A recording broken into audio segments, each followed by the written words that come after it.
I went to see my ex-boyfriend, whom I had broken up with just a week ago, to ask for a reconciliation. The moment I pushed the door open, I saw him lowering his head, kissing another girl. That girl was even wearing my nightgown. And she wasn't just anyone, she was my college roommate of 4 years. From the same class. Last night in the dorm, she suddenly mentioned that she might move out, because a guy she had been chasing for a long time had finally accepted her confession, and even asked her to move in with him. At the time, I foolishly congratulated her for finally getting what she wanted. Never in a million years did I expect that this boyfriend of hers would turn out to be my recently broken up ex, Santiago. He really was the definition of a rebound relationship. Chapter 1. I stood awkwardly at the doorway. My roommate saw me and let out a startled cry. Maya? Santiago also turned to look at me. The moment our eyes met, he was clearly stunned for a second, but more than that, there was indifference and calmness in his gaze. Then he adjusted his clothes and walked toward me with composure, looking down at me from above. What are you here for? I stared blankly at the glaring red mark on his collarbone. It felt like something was lodged in my chest, making it hard to breathe. As for asking to get back together, not a single word could come out. My roommate walked over, giving me a slightly apologetic smile. I didn't bring a nightgown, so I wore yours. Sorry about that. My head buzzed loudly. Seeing that I didn't respond, she went on explaining on her own. Maya, don't misunderstand. Santiago and I only got together after you two broke up. Looking at how eager she was to prove her innocence, I felt like a complete clown. After a long pause, I finally came up with a stiff excuse to answer Santiago's question. My things are still here. I came to pack them up.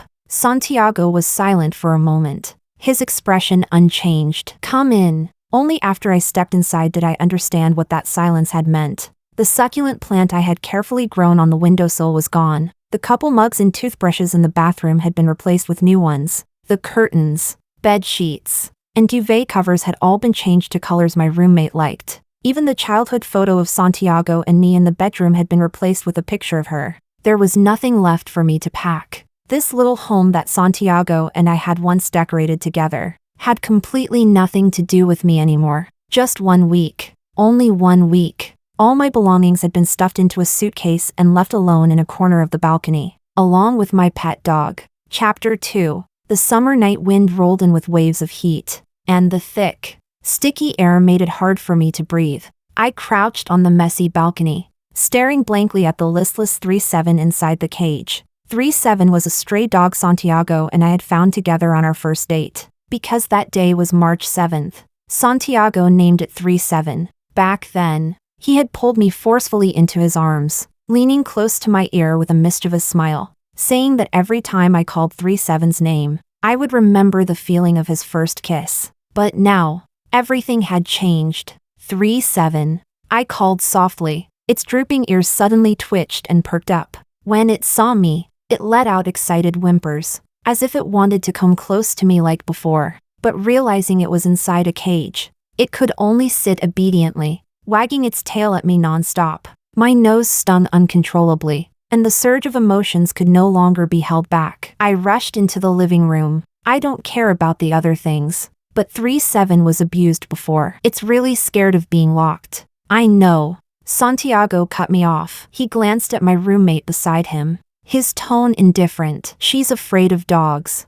The rest of my words got stuck in my throat. She's afraid of dogs. So that was the reason. A dull ache spread slowly through my chest. Chapter 3. The first time I realized something was off between Santiago and my roommate Miranda was 2 months ago. As graduation approached, he had received several pretty good offers and was busy every day. Sometimes when I sent him a message at night, he wouldn't reply until the next morning. When I called him, he would hang up after just a few words. He's just too busy. Don't overthink it. Miranda comforted me when she noticed how down I had been lately. On Valentine's Day, Miranda gave me 2 movie tickets. I also wanted to ease the strange tension between me and Santiago, so I asked him out to watch a movie. Halfway through the film, he seemed distracted, glancing at his phone from time to time. Maya, I'm going out to take a call. I'll be back soon. Before I could say anything, he grabbed his coat and hurried out. He didn't come back until the movie ended. After the screening, In the surging crowd, I saw Santiago leaning halfway against the wall, waiting for me. He had his head lowered, as if lost in thought. I noticed that the top 2 buttons of his shirt were tightly fastened. When he saw me, Santiago only said indifferently, "Was discussing a project." Lost track of time. What kind of project takes an entire movie to discuss? I asked him. How did he respond back then? He didn't even bother explaining. If you want to overthink it, there's nothing I can do. Back in the dorm, I scrolled through my phone, feeling restless. Then I saw a post Miranda had just uploaded. The photo showed 2 half-finished cups of milk tea and 2 movie ticket stubs. There was no caption, just a heart emoji. The dorm room was quiet, filled only with the faint sound of our breathing. But I felt like I couldn't breathe at all. Did you buy tickets for the theater next to mine? I asked. Yeah, I don't like romance movies. With the person you like? Miranda was silent for a long time, then suddenly smiled. Yeah, that night, while walking on the track field, I walked ahead in silence. Santiago quickly sensed my mood and came over to hold my hand. What's wrong with you?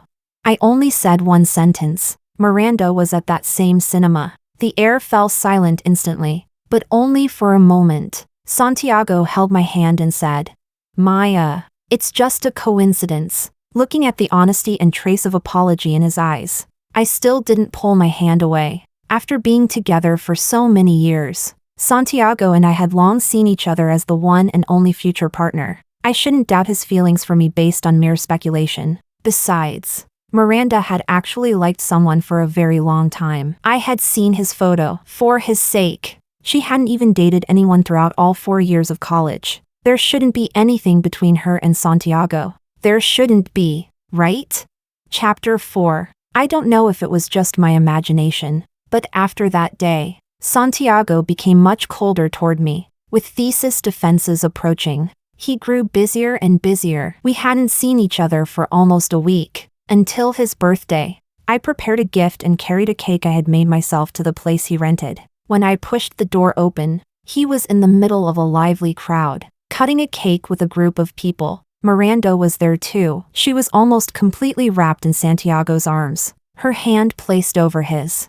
The two of them holding the knife together. The atmosphere in the room fell into a strange silence for a moment. When he saw me, Santiago's expression didn't change, nor did he move his hand. Continue. Instead, Miranda pulled her hand away, her gaze fixed on me with a complicated expression. Soon, someone tried to explain. Isn't it also Miranda's birthday today? So we let them cut the cake together. Don't misunderstand. With his clumsy explanation, my mood sank little by little. How could I not misunderstand?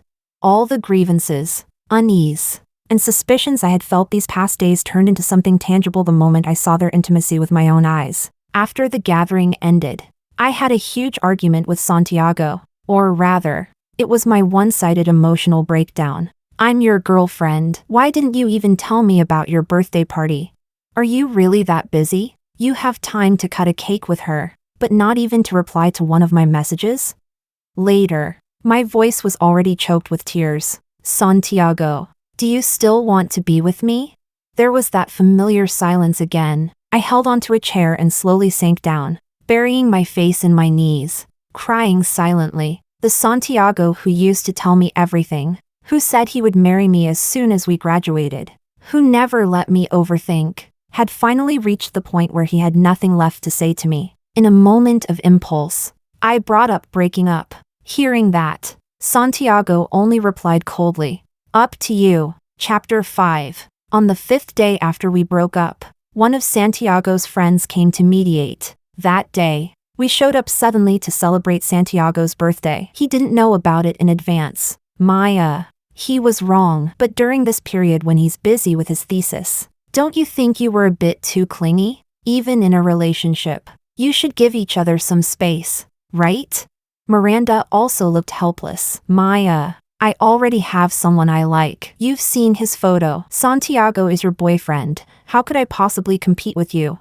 Their words made me think for a long time. I even began to wonder if I had been too willful, too impulsive. So I decided to find Santiago and have a proper talk. But instead, I ran into that scene. We had only broken up for a week, and he couldn't wait to accept Miranda's confession. It really was a rebound relationship. Chapter 6. That very night, I took 3-7 away. Since dogs weren't allowed in the dorm, I had no choice but to temporarily leave it at my parents' house. That night, curled up under my blanket, my mind was filled with images of them kissing. I even involuntarily imagined more intimate scenes. My scalp tingled and tightened, and my chest felt unbearably heavy. So I went online and answered a question about rebound relationships, pouring out all the grievance and pain I had bottled up these past few days. I never expected that when I woke up.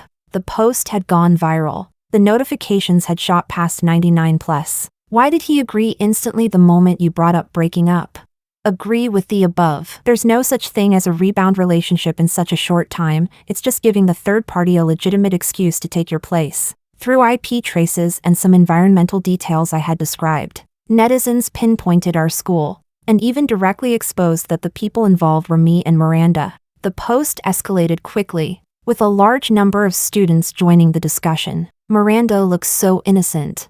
Who knew she's actually a homewrecker? Disgusting. I know the OP's boyfriend. He's from the math department next door. Really handsome. Great voice too. No wonder that manipulative coquette managed to steal him away. Am I the only one who noticed that OP said after the movie? The jerk had all his buttons done up? What was he trying to hide? As I watched the growing number of comments, I couldn't even describe how I felt. My phone showed countless missed calls and messages, all from Santiago. I simply turned off my phone and went downstairs to buy something to eat. From afar, I saw Santiago standing downstairs outside the dorm. The moment he saw me, he walked straight over and gave a cold command: delete the post. Chapter 7. Thinking about the comments online, I couldn't help but ask, when exactly did you two start hooking up? That time at the movie? Or even earlier? Santiago stared at me expressionlessly. Is there any point discussing this now? He didn't give a direct answer, but he didn't deny it either. How could I not understand? Suddenly, I felt like laughing at myself. And at him. If you didn't like me anymore, you could have just told me. I wouldn't have clung to you. Why? I'll say it one more time. Letting the situation escalate won't do you any good either. Delete the post. There was a trace of warning in his tone, his patience clearly wearing thin. I looked at him in silence, a faint sense of disbelief washing over me. Was this really the Santiago I knew? When I was younger, my family wasn't well off. A girl in my class disliked me and falsely accused me of stealing. She grabbed my hair, took out a bow hair clip she had found in my bag, and forcefully stuck it into my hair. You've never worn something like this your whole life, have you? Stealing even a cheap bow clip. How poor is your family? At that time, everyone called me a thief. Only Santiago stood up, calmly stating that he had seen that girl put the hair clip into my bag herself. Because of that incident, Santiago and I gradually grew closer. But now, the quiet, reserved Santiago who used to protect me from being bullied didn't even have the patience to listen to me finish a sentence. The person he protected was no longer me. The bitterness and sorrow surged so intensely that I could barely hold myself together. In the end, I quietly said, I won't delete it, and fled. That night, when I went downstairs to pick up my food delivery, I suddenly noticed people pointing at me, their gazes strange and ambiguous. Both of them are just as bad as each other, desperate for fame, aren't they? A bad feeling rose in my chest. When I went back upstairs and turned on my phone, I discovered that someone had anonymously posted another answer under mine, with evidence to back it up. As early as 6 months ago, someone had already been secretly meeting another man behind her boyfriend's back. The post went on at length, describing how I had allegedly cheated back then, and how I was now twisting the story to smear my boyfriend and Miranda. What made it even more convincing was that they included photos. In the photo, I was standing at the entrance of a hotel with a tall, slender man. I had my arm wrapped around his, and his hand rested on my waist. The pose looked intimate. The lighting was dim, and all that could be seen was the man slightly lowering his head to look at me. And this man was indeed not Santiago. Chapter 8. Probably because my original post had gained so much traction, this new answer also went viral very quickly. Some netizens instantly switched sides, repeating the same insults they had used on Miranda, only this time, directing them at me, and even more viciously. Then suddenly, one comment shot to the top. "Hey, isn't that guy Caleb, the untouchable heartthrob from a university next door?" Several highly upvoted replies followed. "No way. Why would Caleb be interested in her? I think Caleb already has a girlfriend, the top beauty from the Chinese department. Tisk. So Maya's a homewrecker too. People who become the third party will eventually get betrayed themselves." Suppressing my anger, I dialed Miranda's number. "Did you post that answer?" Miranda laughed on the other end. "So what if I did?" "Maya, you started this. I'm just responding." I was about to say something else when a sudden gasp came from her side. "I'm on the phone," Miranda said with a soft, amused hum. Her breathing sounded a little uneven. Then Santiago's voice came through, casual and indifferent. "What's there to talk to her about?"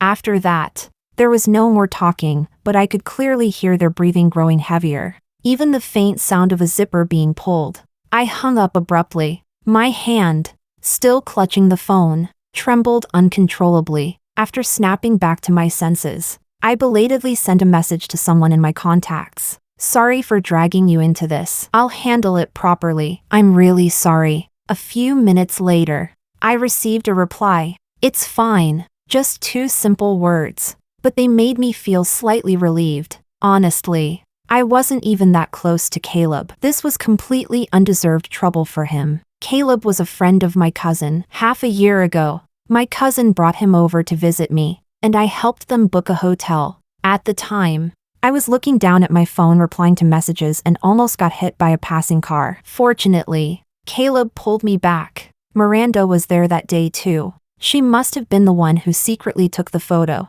I felt like the world was truly strange, even when my cousin, Caleb, and I all came forward to explain, and even provided the booking identification details from that time. The netizens didn't seem to buy it. Perhaps they didn't want the truth. What they wanted was something more sensational, and a clear winner and loser. My life was inevitably affected. At school, people would point at me and whisper. It was at this moment that Miranda sent me a message, saying she wanted to meet and talk face to face. Chapter 9. My cousin knew I had a soft personality and was worried I wouldn't be able to handle it alone. So he insisted on coming with me. I refused. We chose a cafe. When I arrived, the two of them were already sitting there, waiting. "Maya, you're here," Miranda greeted. I ignored her and walked over silently, taking a seat. I could feel a cold gaze resting on my face, but I looked straight at Miranda. "What do you want to talk about?"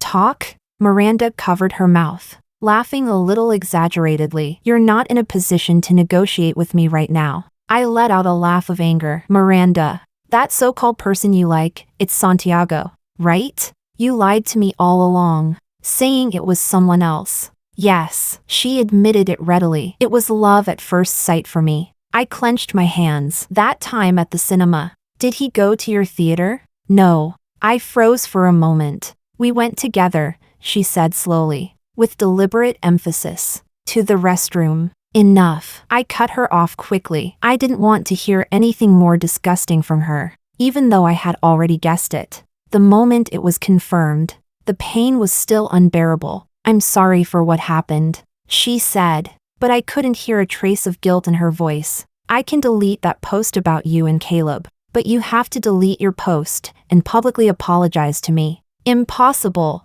I trembled with anger. Miranda suddenly placed a stack of photos on the table. "Deleting the post is impossible, and publicly apologizing is even more." The rest of my words died in my throat the moment I saw those unbearable photos. How do you know about these photos? How do you know?" I stared at them, my mind going blank, flashes of that time replaying uncontrollably in my head. After Santiago stood up for me and exposed the girl who falsely accused me of stealing the bow hair clip, she held a grudge against him. She had an older brother at another school, someone who was involved with rough crowds, so hardly anyone dared to cross her. During that period, Santiago always dressed tightly, even wearing a mask. When I noticed the injuries on his body, he stayed silent, letting me apply ointment to them. As I applied the medicine, I cried in heartache. Yet he endured the pain and awkwardly comforted me. I'm fine. Really, don't cry. It doesn't hurt at all.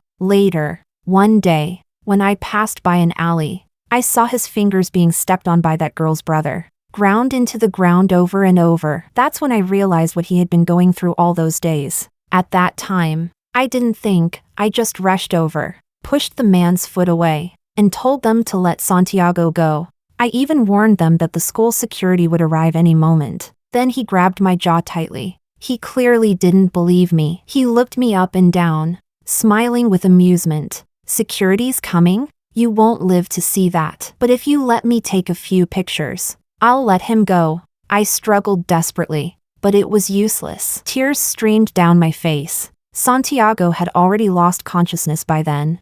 Later, I don't know how Santiago managed to get those photos back. He held me tightly, his eyes red, his voice choked. I won't let anyone hurt you again.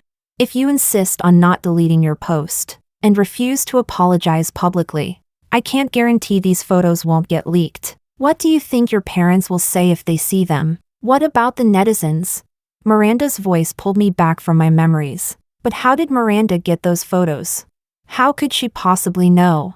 How did I find out? Miranda's voice wasn't loud, but every word pierced into my heart like needles. Haven't you already guessed? My head buzzed. I slowly looked at Santiago. He avoided my gaze. Chapter 10. I froze completely in place. All I could hear was my own murmuring voice. Why? You said you would never let anyone hurt me again. Santiago's face turned deathly pale in an instant. He grabbed Miranda's wrist. Didn't we agree that as long as she deletes the post, that's enough? Why are you bringing these photos out? She said she wouldn't delete it. Didn't you hear her just now? Miranda tried to shake his hand off but failed, her face full of disbelief. Santiago, what the hell is wrong with you? You were the one who told me about this in the first place. What? Are you feeling sorry for her again now?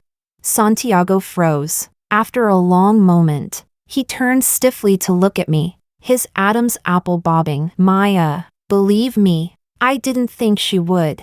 I grabbed the coffee cup from the table and hurled it at him with all my strength. Bang! Bright red blood mixed with thick coffee ran down his forehead, almost covering half his face. He seemed not to feel the pain at all, just staring at me blankly. In his eyes, I saw myself, filled with nothing but hatred. Santiago, you disgust me. That memory was something I wouldn't even dare to touch in my dreams. All these years, whenever I saw anything related to bow-shaped accessories, my whole body would tremble uncontrollably. I even began to wonder if Santiago had ever truly liked me. Otherwise, how could he have treated that incident as something to casually tell others?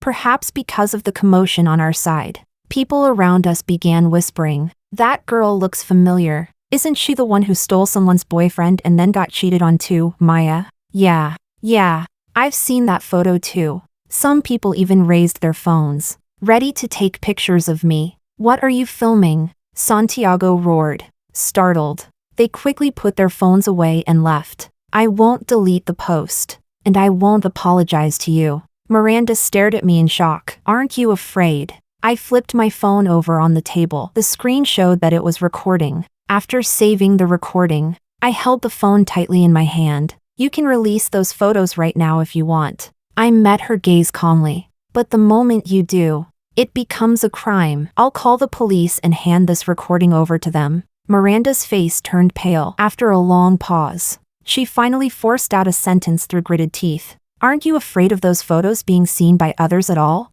I fell silent for a moment. Back then, I was too young. When I was bullied, all I knew was to endure it silently. I didn't even dare let my family know. I was afraid they would worry, afraid of rumors, and even more afraid of their pity. But thinking about it carefully now, what exactly do I have to be afraid of? Being falsely accused of stealing wasn't my fault. Being photographed by those people wasn't my fault either. Even the me back then, who was too scared to call the police, was not at fault. The ones at fault are those shameless bullies, those who stood by and made snide remarks. And you, who are now using these photos to threaten me. Miranda's expression had already turned extremely ugly. I looked at her and changed my tone. Of course, what you're doing, Threatening me with these photos is also illegal. With this recording, I can call the police right now. You're about to graduate. You wouldn't want to get expelled, would you? Miranda glared at me. What do you want? I didn't hesitate for a second. First, return all the photos to me immediately. Second, delete that post about me and Caleb. Third, explain the truth and publicly apologize to both Caleb and me. Before Miranda could speak, Santiago quickly said, "Okay." His lips were pale, and complicated emotions churned in his eyes. "I'm sorry, Maya." For the next half hour, I watched as Miranda took out her phone, deleted the post, and then made a new one, an apology. The post quickly went viral. Knew there'd be a twist.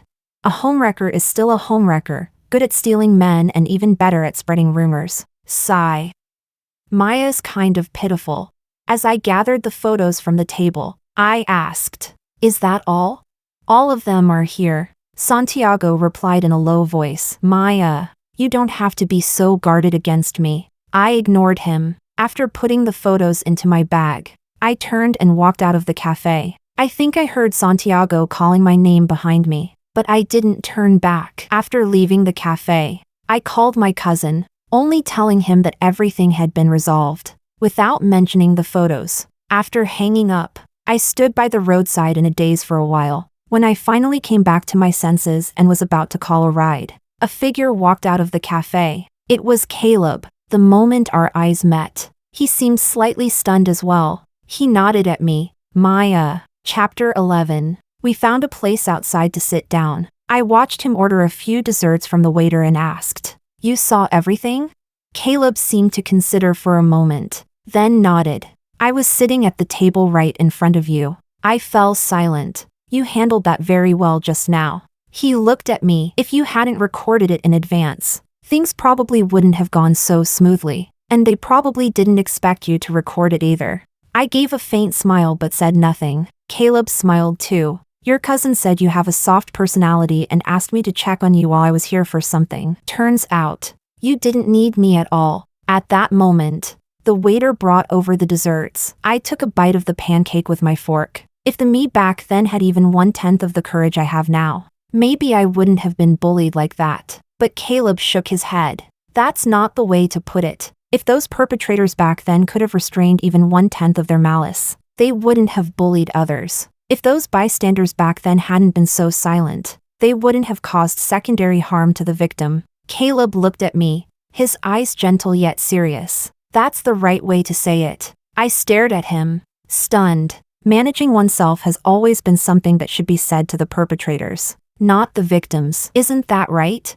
Something in my chest felt like it had been burned, and my nose stung slightly. "Thank you," I heard my own voice. After paying the bill, we walked along the street, and the atmosphere suddenly became quiet. I tried to start a conversation. "I heard your girlfriend is the most beautiful girl in the Chinese department. After everything that's happened these past few days, you should really go back and comfort her." He looked at me for a moment, then suddenly smiled. I felt confused. Before I could ask anything, a car suddenly sped out from a side road. Fortunately, a hand at my waist pulled me back. The fabric of Caleb's chest brushed lightly against my ear. Then his clear voice came through. "That rumor is false. I don't have a girlfriend." Chapter 12. That night, Santiago sent me a message. "I saw you and Caleb outside. You were standing very close." I directly blocked all his contact information. Not to mention that there was nothing between Caleb and me. Even if there were, he had no right to question me in that tone. This period was the busiest time before graduation. I constantly moved between the library and the dorm, sometimes even forgetting to eat. But Santiago suddenly seemed to have a lot of free time. I didn't know if it was intentional or coincidence, but every time I returned from the library, I would see him standing downstairs outside the dorm. He wouldn't say anything, just stand there, looking at me. When I looked back at him, he would avert his gaze and silently leave, as if he had only come to see me once. I just thought he had lost his mind. On the day we took our graduation photos, Miranda didn't show up. I overheard a few girls whispering, "Did you hear? Miranda was seriously injured and hospitalized." "Of course! It's all over the group chat," they said back in middle school. Miranda bullied a girl so badly that she ended up paralyzed. The other day, Miranda was stabbed several times when she went out. Yeah, I heard the attacker was that girl's grandfather. He has terminal cancer and nothing left to lose, so he wanted revenge for his granddaughter before dying. Sigh, karma. My train ticket for going home had already been booked. I was lying on my bed scrolling through social media when my cousin suddenly messaged me. Hey sis, want to go camping tomorrow? Someone's going too. Of course I knew who he meant, Caleb. I thought for a moment and declined politely. I have something to do tomorrow. You're not shutting yourself off from love just because you broke up with that jerk, are you? I replied honestly, I don't have any plans to be in a relationship for now. Just when I thought he wouldn't say anything more, I got off the bed to pour myself a glass of water. Then he sent another message. Caleb is downstairs outside your dorm right now. I almost choked on my water and glanced out the window. It was raining, and from time to time, dull thunder rumbled in the distance. Without thinking too much, I grabbed an umbrella and hurried downstairs. As I walked through the corridor, just a few steps away from the dorm entrance, my cousin sent a smug emoji. You still say you're not interested? Aren't you already going downstairs to bring him an umbrella now? Only then did I realize it was his prank, and I felt speechless. Even if it were you, I'd still come downstairs, okay? My cousin wailed dramatically. What do you mean even if it were me? Sis, don't you love me anymore? I ignored him and was about to head back upstairs when a familiar voice came from behind me. Chapter 13. Santiago stood in the rain, looking utterly disheveled, his hair soaked, his face covered in rainwater. Those dark eyes stared at me silently through the curtain of rain. What are you here for? I don't even know what I'm doing here, Santiago said, his voice tinged with self-mockery. My expression remained blank. I heard your girlfriend was seriously injured and might never wake up. Shouldn't you be? I've already broken up with Miranda. He stared at me intently, as if trying to read my reaction. I suddenly felt like laughing, and I did. Don't tell me you're about to say you were just momentarily blinded, and that the one you truly love is me? Santiago, don't you feel disgusted with yourself? He pressed his lips together, his gaze dark and unreadable. Maya, listen to me. What is there to say? Are you going to tell me how you cheated on me with Miranda behind my back? Or what you did with her in the restroom while I sat there like an idiot waiting for you in the cinema? Or how you emotionally shut me out until I had no choice but to break up with you? Santiago's face turned pale, his lips moved, but no words came out. You see, you knew these things would hurt me, and you still did them. I tried to hold it in, but hatred still seeped into my voice. I'll only ask you one question. Why did you tell Miranda about that incident? A long silence passed before his hoarse voice finally came through. After that happened, I felt extremely guilty and heartbroken for you. I told myself to pretend nothing had happened, that I would protect you from now on. But later I realized I couldn't forget it at all. I hated myself for not protecting you back then. His eyes were bloodshot. Something, rain or tears, ran down his face in streams. Every time I touched you, every time I saw you trying so hard to accept it even though you were clearly resisting, I would think about that incident. I would imagine whether those people's hands had touched your body the same way I did. I was in pain and also jealous. After Miranda appeared, I slowly distanced myself from you and grew closer to her. I kept thinking that if I tried to accept her, maybe I could forget you and that unbearable memory. Half a year ago, Miranda confessed to me and showed me that photo of you and Caleb. I thought, or maybe I was just forcing myself to believe, that you had betrayed me first. That night, I drank a lot and told her about that incident. By the end, his voice had already broken with emotion. I regret it. I really regret it. He actually knelt down, right at my feet. Can you forgive me? A sharp bitterness surged through me. It wasn't sadness, nor was I moved. It was a kind of indescribable desolation. Only at this moment did I realize he had never loved me, nor Miranda. The only person he loved was himself. He cared so much about that incident, yet never showed it. He changed his heart without a word, indulging in the thrill of secrecy, in the control of keeping me in the dark. In these past 6 months, if he had just once said he didn't love me anymore, I wouldn't have clung to him. He didn't love me. Yet he refused to let me go. He was no longer that sincere, gentle boy from my memories, the one who would blush when he looked at me. Even now, I'm still grateful that he once stood up for me and proved I wasn't a thief. But if I could go back, I would rather he had never done that. Maybe from the very beginning, the two of us were a mistake. In the end, I turned my face away, never looking at him again, each word cold and final. If you want my forgiveness, then die. Don't ever come looking for me again. I don't want to see you for the rest of my life. Chapter Epilogue. After that day, Santiago never appeared in front of me again. After graduation, I found a job related to my major. Caleb and my cousin ended up working in the same city as me. Over the past 2 years, the three of us would occasionally meet up on weekends. Not long ago, Caleb's company assigned him to an overseas project that would last a year. At the bustling airport, I watched his figure as he boarded the plane, feeling a faint sense of loss. Beside me, my cousin sighed regretfully. I really don't get it. You're both single, why couldn't you at least try? Now look. He's gone. I glanced at him lightly without saying anything. What he didn't know was, Caleb and I had tried. For 2 months. At that time, my cousin happened to be on a business trip in Beijing.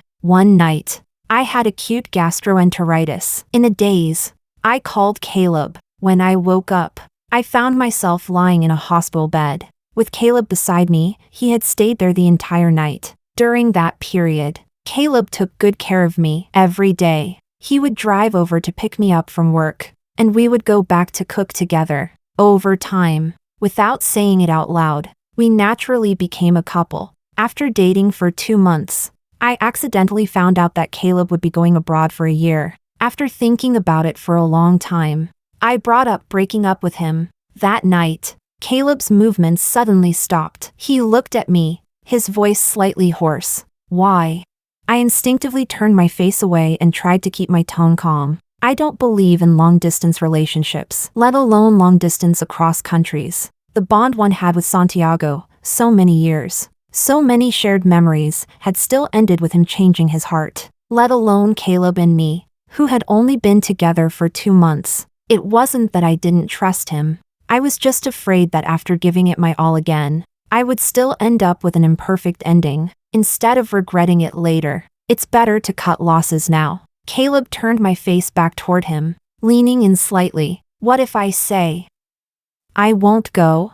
I resisted the faint trembling sensation in my body and shook my head gently. This is a great opportunity. Don't give it up for anyone, including me. I don't need you to sacrifice your future just to give me a sense of security. Caleb was silent for a long time before softly saying, okay. He was the kind of person who rarely showed his emotions. But that entire night, I could clearly feel that he had lost control. After Caleb left, my life didn't change much. During the new year when I returned home, I heard news about Santiago again. After graduation, he went to work in a mountainous area. Not long ago, there was a landslide, and his leg got crushed. He's been sent back now, can't move around very well. His mom says he wants to see you. Do you want to meet him? My mother asked cautiously. No, I answered without hesitation. I don't know if my mother passed my words on to him, but during those 10-odd days of the new year, even though we lived in the same alley,